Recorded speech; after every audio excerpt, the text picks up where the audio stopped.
प्रेम से कहिए जी। साथ संगत जी, लाश अभी तक आप संतों, महापुरुषों, बहनों, भाइयों के विचार तथा रचनाओं को सुन करके मन ही मन निराकार परमात्मा के प्रति आभार प्रकट कर रहा था। हे ईश्वर, आपने जिस तरह से अमोलक ये मानव तन दिया, कृपा करके आपने अपने इस ज्ञान से भी जोड़ा। बहुत बहुत शुक्रिया। आपका जितना धन्यवाद करूं कम है। संतों ने एक बात लिखी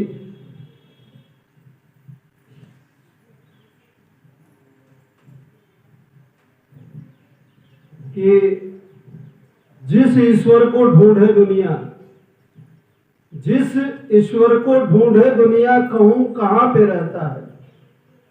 संत हृदय में वास है इसका, बैठ जिह्वा गुण कहता है। ठीक से बैठिए। आप अपने आप को एक्टिव माइंड बना करके बैठना है और इस निराकार से जोड़ कर रखना। अगर ज्ञान प्राप्त हो गया है तो, वरना संसार की हालत आप देख ही रहे हैं। शासन जी, सारी सुविधाएं, सारे ऐशो आराम होते हुए और समाचार में सुनने को मिलता है कि आत्महत्या फलाना कर ली है। बहुत सारी ऐसी घटनाएं सुनने को मिलती है। कारण क्या है शासन जी? कारण सिर्फ एक ही है कि आपने अपने आप को इन सांसारिक वस्तुओं से जोड़ा। अगर इस संसार को बनाने वाले से अपने आप को आप जोड़ दें तो सुसाइड करने की जरूरत नहीं पड़ेगी। आप सभी महापुरुष जानते होंगे, फिल्म इंडस्ट्री में काम करने वाले सुशांत, सुना है ना आप लोगों ने नाम? आखिरकार उनके पास कौन सी ऐसी वस्तु की कमी थी जिससे उन्हें आत्महत्या करना पड़ा? अभी हाल ही में समाचार मिला, आकांक्षा दुबे यानी भोजपुरी फिल्म में काम करने वाली एक एक्ट्रेस, क्यों आत्महत्या करनी पड़ी? शासन जी, कारण सिर्फ एक ही है कि उन्होंने अपने आप को परमात्मा से नहीं जोड़ा, इन सांसारिक सुविधाओं से जोड़ा, अपने आप को काम से जोड़ा। कहा जाता है कि बड़े भाग्य मानुष तन पावा, सुर दुर्लभ सदग्रंथ है गावा। साउंड कम होता, बढ़ाइए। तो जब तक हम इस परमात्मा से अपने आप को नहीं जोड़ते हैं तब तक हमारा जीवन खतरे में है। यानी हम समझ नहीं पाते हैं कि हमें जीना कैसे चाहिए। तो शासन जी, निरंकारी मिशन आपको जीने की कला सिखा रहा है, जीने का ढंग बता रहा है।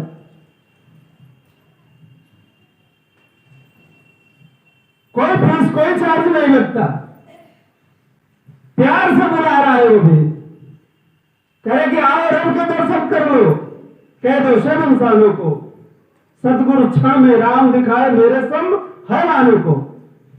हमारे जैसे नीच पापी को बुला करके और ब्रह्म ज्ञान दे करके हमारे जीवन का असली मूल रहस्य बता रहा है कि जान लो किस कारण यह नर्तन पाया,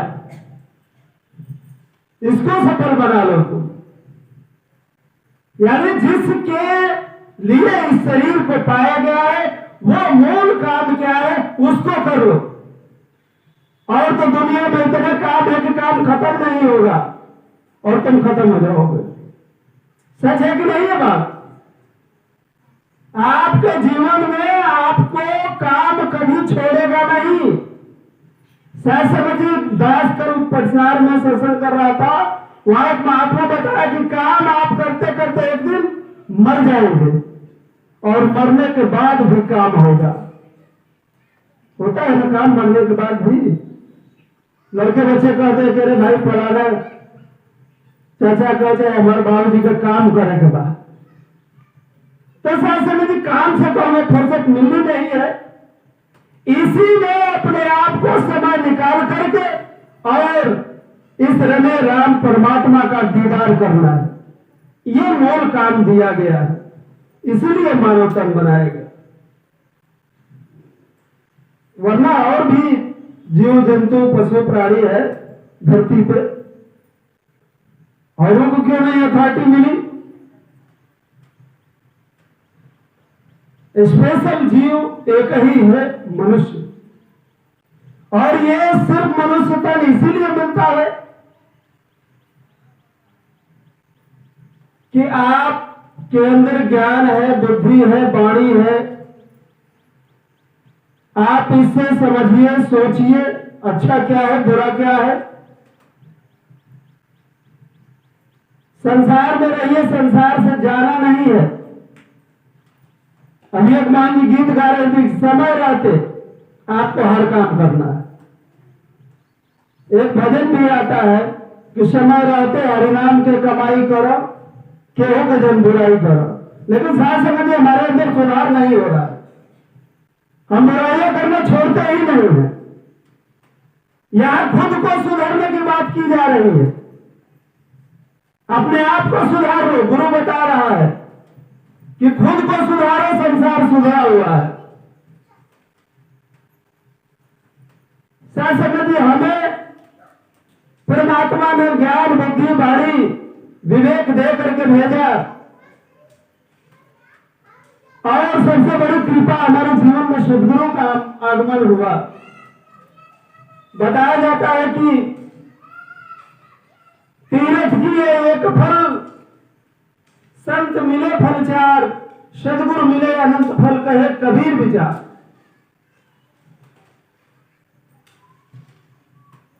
तो ये सदगुरु जब हमारे जीवन में आता है तो हमें किसी चीज की कमी नहीं रह जाती, क्योंकि हमें ये सांसारिक वस्तुओं से, भोग की वस्तुओं से नहीं जोड़ता। ये सीधे मुक्ति का मार्ग बताता है। ये मना नहीं करता कि तुम कपड़ा मत पहनो, मंदिर मत जाओ, मस्जिद मत जाओ, गुरुद्वारा मत जाओ, हर जगह जाओ। इसे परमात्मा की बनाई हुई कायनात है, हर जगह जाओ, घूमो फिरो, देखो, लेकिन अपने आप को एक से जोड़ के रखो। मिशन का एक मूल वाक्य है, एक को जानो, एक को मानो और एक को हो जाओ। शायद संगत जी एक होना तो दूर की बात, हम एक को जान ही नहीं पाते हैं। हमारा मन जो है विचलित बंदर की भांति उछल कूद करता रहता है, कभी यहां ले जाएगा, कभी वहां ले जाएगा। कहा कि यहां पर तुम्हारा काम बनेगा, वहां का काम बनेगा, काम कहीं नहीं बनने वाला, क्योंकि हम मंदिर में जाते हैं तो सिर्फ हाथ जोड़ करके कुछ मांगते हैं। कभी किसी मंदिर में कोई व्यक्ति जाकर के ये नहीं कहा कि प्रभु आप अपना दर्शन दीजिए। जब भी जाएगा अगरबत्ती प्रसाद लेकर के तो कुछ न कुछ मांगने जाएगा कि हमारी ये मनोकामना ये पूर्ण कर दो। और जब मनोकामना पूर्ण कर दी तो वहां पे अनुष्ठान करवाएगा, भंडारे करवाएगा, प्रसाद बंटवाएगा कि हमारा ये काम हो गया भाई। हालांकि उसको जानकारी है कि ये काम जो मेरा हुआ है ये बहुत दिनों तक मैं इसका भोग नहीं कर पाऊंगा। शास्त्र जी संसार में हम आए हैं तो हम ये जाने कि हमारे ये जो अमोलक जीवन मिला हुआ है ये किस लिए मिला है। हम सब कुछ करें लेकिन अपनी भक्ति जो है कायम रखें। सदगुरु हमारा यही चाहता है कि आए हो इस जहान में क्या काम है तुम्हारा, ठहरोगे किस मकान में जब लौटोगे दोबारा। एक बार तो बड़ा भाग से ही मिलल बा। आइए हो कि अगर हमने के इधर उधर का बात में भुलवा दिया जाओ और माता पिता बच्चा के अगर भेजे तो हम स्कूल स्कूल ला जाकर के चले जाए सिनेमा देखने, कहीं घूमने चले जाए, तो फिर उसकी विद्या तो बेकार हो गई। तो सत्संग हम सत्संग में आए हैं तो हमें ये नहीं देखना कि फलाना नहीं आए, ढकाना नहीं आए, क्या मतलब है। सत्संग जी एक छोटी सी बात दास आप सभी को बताना चाहेगा। भक्तों के प्रति हमेशा ये परमात्मा अनुसंग रहता है। जब मीरा को जोर देने की बात आई, मीरा के जो ससुर जी थे, सजा के तौर पे उन्होंने कहा कि हमारे धर्म को एक कबूल नहीं कर रही, हमारे हिसाब से नहीं रहती है, तो इसको हम सजा देते हैं, जहर का प्याला पिला दिया जाए। मीरा के पति को जब ये बात मालूम चली तो जाकर के समझाने लगा कि देखो तुम्हारे वजह से आज मेरी भी जान खतरे में है, मेरी दशा देख लो क्या है, और कल तुम्हें जहर दिया जाएगा भरी सभा में पीने के लिए। मुझे बड़ा ग्लानि हो रहा है कि मैं चाह कर भी तुम्हें नहीं बचा पा रहा हूं। मेरा हंसने लगी, कहीं कि ये बताइए कि मारने वाला कोई और है, वो जहर से मुझे मारेगा कि तीर से मारेगा कि गोलियों से भून देगा, ये उसको तय करना है। ये आपके पिताजी कैसे तय करने लगे। किसी के जीवन और मृत्यु के बारे में उन्होंने कब से अपने दरबार में फैसला सुनाना शुरू कर दिया। जो जीवन देता है उसी को मृत्यु देने का हक है। सत्संग जी भरी सभा में जहर का प्याला मीरा को दिया गया। कृष्ण नाम लेकर के वो जहर का प्याला पी गई और उसके ऊपर कोई असर नहीं पड़ा। सत्संग जी जहर का प्याला पीने के बाद वहां से मीरा निकल गई घर छोड़ करके। धीरे धीरे धीरे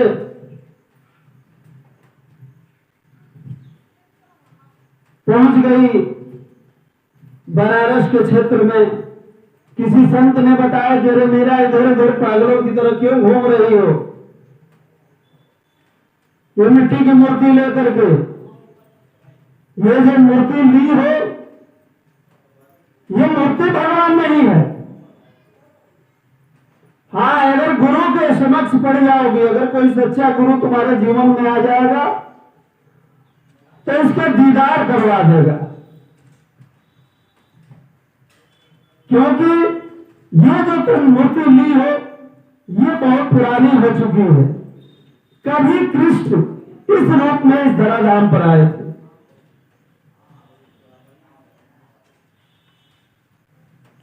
जो आ करके और पूरे संसार में प्रेम की भाषा सिखाए। शासन जी देखिए, दो शक्तियां इस धराधाम पे आई, राम और कृष्ण, लेकिन दोनों का अलग अलग रोल है। राम ने मर्यादा को प्राथमिकता दी और कृष्ण ने प्रेम को। तो शासन जी प्रेम तभी होगा जब आपके अंदर मर्यादा रहेगी, क्योंकि प्रेम का अर्थ कई तरह से लोग लगाते हैं। दास देख रहा है कि आज पूरे संसार में शायद ही कोई घर होगा जिसमें शोर शराबा, झगड़ा, लड़ाई, मार पीट का सुनी नहीं होता होगा। 100% दास देख रहा है कि हर परिवार में ऐसा माहौल बना रहता है। लेकिन साथ समय जिस परिवार ने अपने आप को निरंकारी मिशन से जोड़ लिया है, उनके परिवार में सुख शांति देखने को मिल रही है। जैसे कि आप अगर इस संस्था के अलावा दूसरी किसी संस्था में जाएंगे तो आपको इतनी शांति, इतनी प्रेम की अनुभूति नहीं होगी जितना यहाँ भरपूर प्यार मिलता है, क्योंकि यहाँ पढ़ाई ही होती है प्यार की, प्यार ही सिखाया जाता है। यहाँ पर कौन राजा, कौन रंग, कौन फकीर, इससे किसी को कोई लेना देना नहीं। सासंगत जी, दास के दरवाजे पर एक मंदिर है, मंदिर के सामने एक चापाकल पानी का ग्लास लगवाया है कि कोई आएगा तो हाथ पैर धोएगा, पानी पिएगा। लेकिन सासंगत जी, हमारी बिरादरी के लोग अगर कोई जाति का डोम आ गया वहां पानी भरने के लिए तो तुरंत मना करने लगते हैं, भाई इसको जल्दी यहां से भगाइए। आप पता ना कैसा पुजारी है, मना नहीं करते हो किसी को। कौन छू दिया, अछूत हो गया, अशुद्ध कर दिया। सासंगत जी, दास तो बोल नहीं पाता है, क्योंकि मिशन से जब से जुड़ा तब से ये पता चल गया कि मैं कोई जाति नहीं हूं।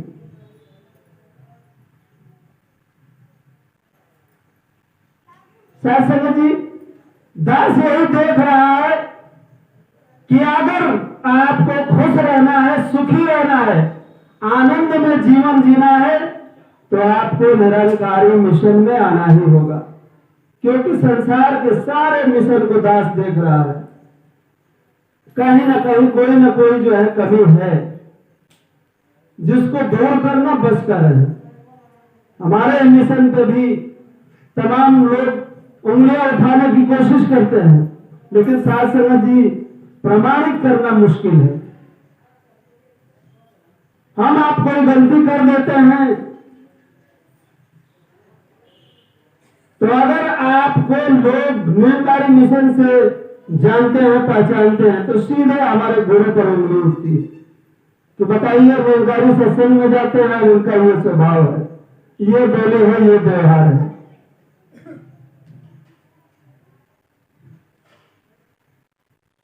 तो सासंगत जी, जिस ईश्वर को ढूंढने के लिए हम संसार में प्रयत्न कर रहे हैं, वही संसार में मिलेगा नहीं। उसको पाने के लिए हमें अपने जीवन में एक सच्चे गुरु की आवश्यकता है, और वो गुरु इस मिशन के अलावा कहीं भी नहीं मिलेगा। आप अगर जाते हैं किसी के हाथ, तो रामायण से, वेद से, ग्रंथ से आपको बात बता करके और भक्ति का एक रास्ता बता सकते हैं, और परमात्मा को कोई नहीं दिखा सकता, न बता सकता है कि परमात्मा की ये पहचान है, वो ऐसा दिखता है। सासंगत जी, पढ़ाई लिखाई से सिर्फ हम परीक्षाएं दे सकते हैं, सर्टिफिकेट हासिल कर सकते हैं, लेकिन हमारे अंदर जो आत्मा है, इसका ज्ञान सिर्फ वही दे सकता है जो इस परमात्मा को जानता हो।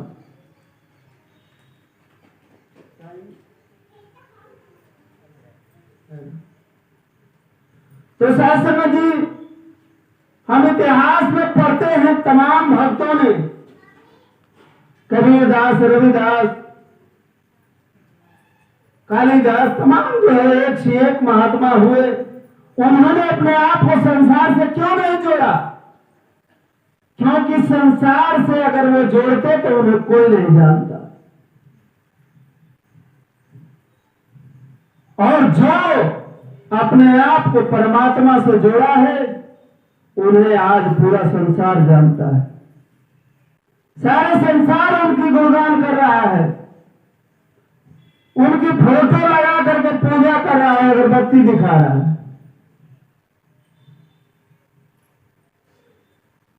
लेकिन सासंगत जी, क्या इससे बात बन जाती है? अगर मान लीजिए हम अपने घर में रामचंद्र जी का फोटो लगा कर उनको रोज धूप अगरबत्ती दिखाए, लड्डू पेड़ा मेवा मिष्ठान खिलाएं, क्या वो फोटो हमारी कोई मनोकामना पूरी करेगा? नहीं कर सकता है।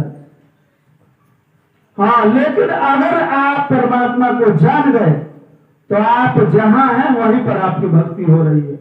सिर्फ क्या करना है? अपना ध्यान इस परमात्मा से जोड़ कर रखना है।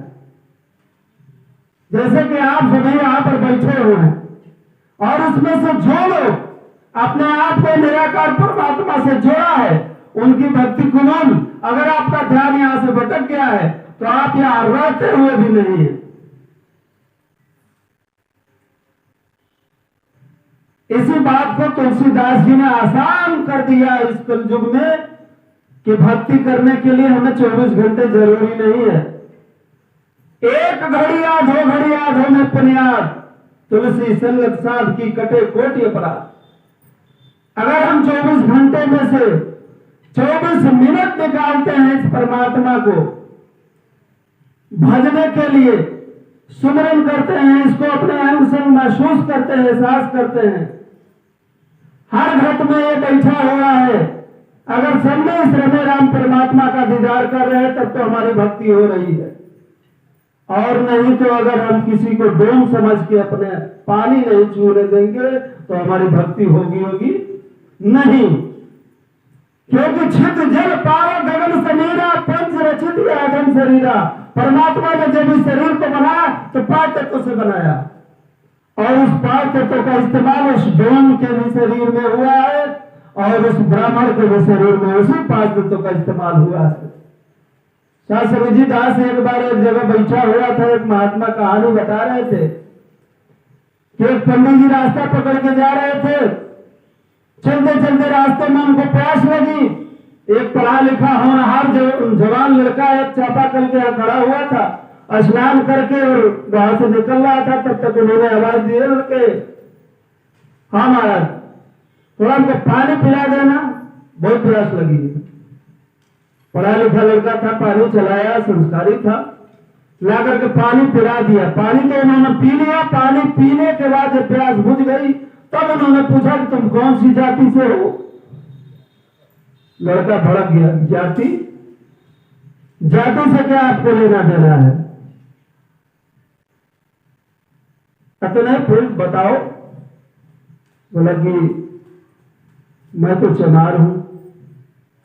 तो बस्ती, तो हाँ ये पूरी बस्ती चमार की बस्ती है। ओहो हो, अब तो मेरा धर्म भ्रष्ट हो गया, अब क्या किया जाए? लड़का बताया कि धर्म आप पे कैसे भ्रष्ट हो गया भाई? तो क्यों नहीं हो गया? तुम चमार, तुम्हारा चुहा हुआ पानी मैंने पी लिया। समझिए, बच्चा पढ़ा लिखा था, बताया कि ये बताइए आप ही के वेद में लिखा हुआ है ना 5 तत्वों से शरीर बना हुआ है। तो हाँ, तो क्या आपकी शरीर 5 तत्वों से, मेरा किसी और चीज से बना है क्या? तो नहीं, ऐसा तो नहीं। तो फिर किस चीज से आपका भ्रष्ट हो गया? धर्म। किस धर्म को आप मानते हैं? तो हमारा तो भाई हिंदू धर्म है।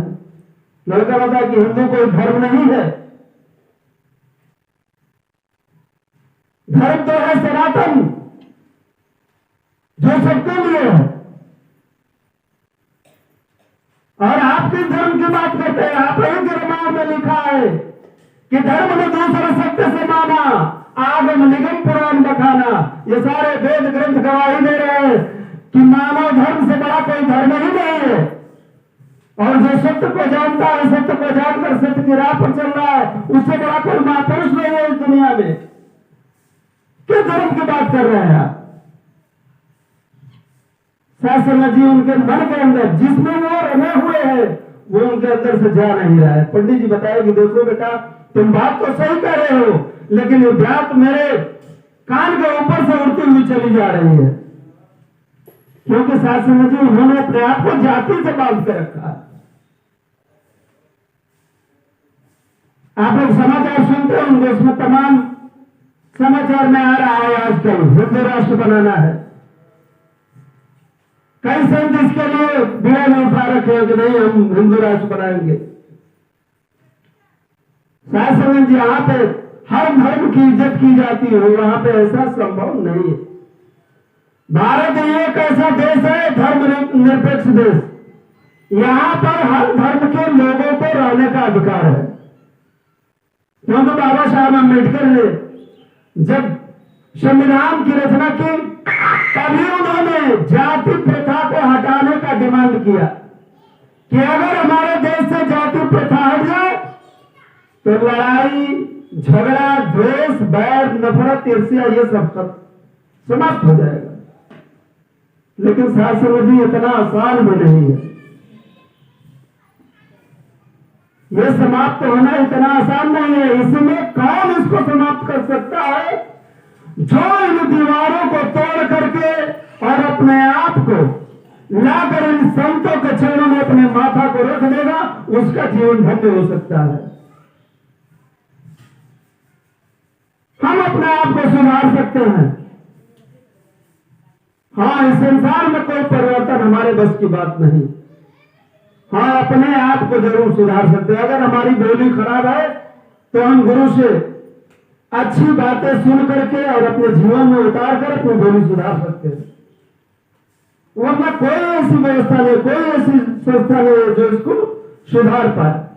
तो और शास्त्र जी संतों ने यही बता कि जो भी काम करना है समय के रहते कर लो, क्योंकि समय गया फिर हाथ ना आए, अंत समय पछताएगा और यम की बेड़ी हाथ पड़ेगी, रोएगा चिल्लाएगा। तो जाते समय अगर ये ज्ञान हमारे पास नहीं रहेगा, कल महात्मा एक बता रहे थे कि 2 महापुरुष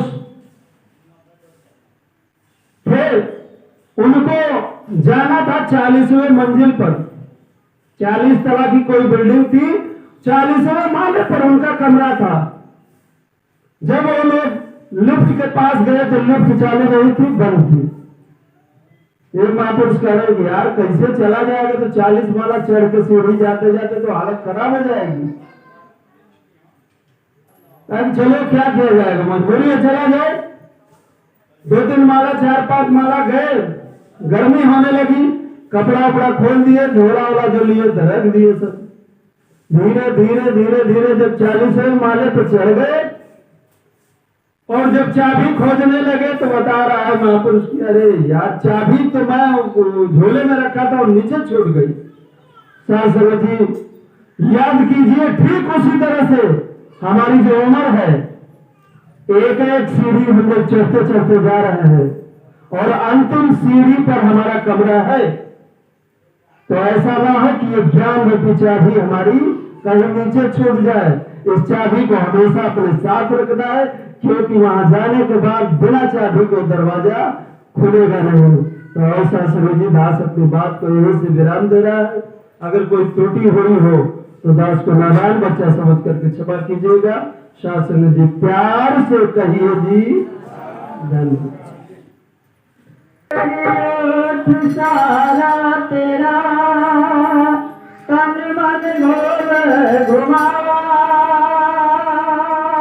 कहे अवतार तेरे दाता, दिन रात गुण गावा। कहे अवतार तेरे ही दाता, दिन रात गुण गावा। एक तो है निरंकार, एक तो है निरंकार, एक तो है निरंकार, एक तो है निरंकार। मारा सादा बोलनहार, मारा सादा बोलनहार, तो है दाता बख्शनहार, तू है दाता बख्शनहार। मेरा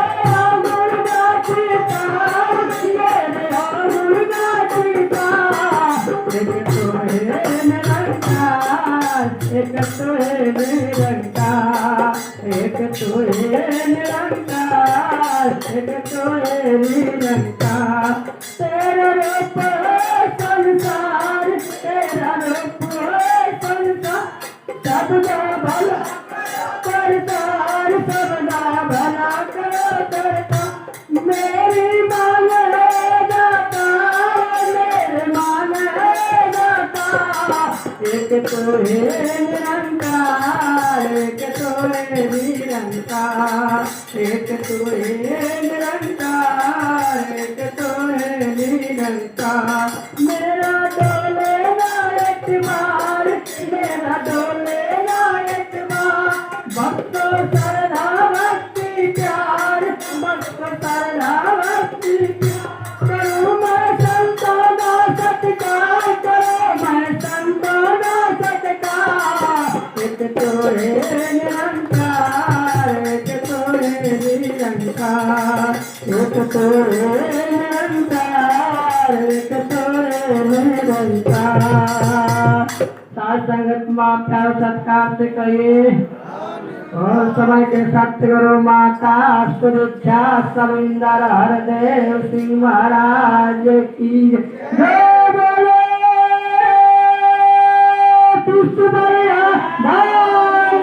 साथ संगत माँ प्यार सत्कार से करिए।